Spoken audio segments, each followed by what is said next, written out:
আসসালামু আলাইকুম রহমতুল্লাহ বরকাত।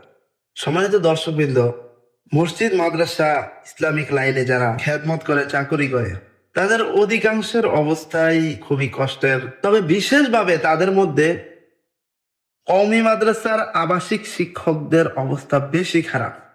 মসজিদের ইমাম সাহেব, মুয়াজ্জিন সাহেব তারা তো মোটামুটি সংসার চালাইতে পারে, মোটামুটি চলতে পারে, কিন্তু মাদ্রাসার আবাসিক শিক্ষকদের নিজেদের চলতেই কষ্ট হয়ে যায়। সংসার চালানো তো অনেক কষ্টের বিষয়।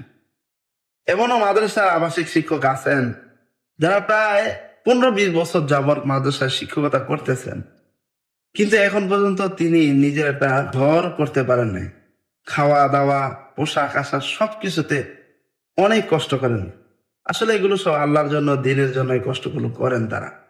মসজিদের ইমাম, মুয়াজ্জিন সাহেব তাদের তো রমজানে, কোরবানিতে কিছু বোনাস আছে, এছাড়াও তারা মানুষের কিছু সহায়তা পায়। এই কারণে মোটামুটি তারা সংসার নিয়ে চলতে পারে। কিন্তু মাদ্রাসার আবাসিক শিক্ষকদেরকে সহায়তা করার মতো লোকও নেই, যার কারণে তাদের সংসার চালাতে খুবই কষ্ট হয়ে যায়। এই কারণে আমাদের কিছু কার্যকরী পদক্ষেপ নিতে হবে।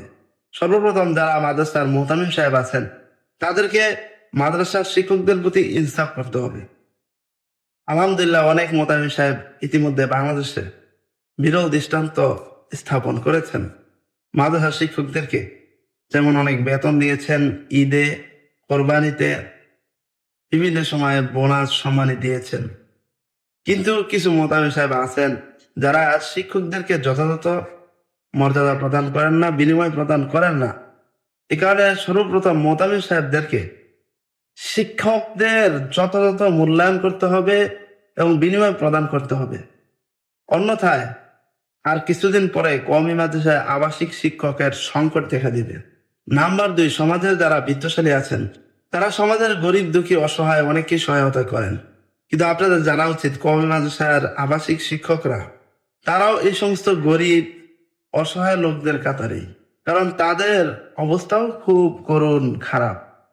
এ কারণে সমাজের বিত্তশালী লোকদেরকে বলবো, আপনার এলাকার পার্শ্ববর্তী যে কওমি মাদ্রাসা আছে ওই কওমি মাদ্রাসায় গিয়ে বিশেষভাবে আবাসিক শিক্ষকদেরকে আপনি নিজ হাতে সহায়তা করুন। নাম্বার 3, কওমি মাদ্রাসার যতগুলো শিক্ষা বোর্ড আছে, প্রত্যেকটি শিক্ষা বোর্ডের অধীনে যতগুলো মাদ্রাসা আছে ওই শিক্ষা বোর্ডকে উদ্যোগ নিয়ে প্রত্যেকটা মাদ্রাসার আবাসিক শিক্ষকদের সহায়তা করতে হবে। নাম্বার 4, প্রত্যেকটা মোতামিম সাহেব আবাসিক শিক্ষকদেরকে মাদ্রাসার পাশাপাশি বাইরে অন্য কোনো ইনকামের, কোনো উপার্জনের সুযোগ দিতে হবে। তাহলে আশা করি মাদ্রাসার আবাসিক শিক্ষকরা মাদ্রাসায় খেদমত করতে, চাকরি করতে আরো বেশি আগ্রহী হবে।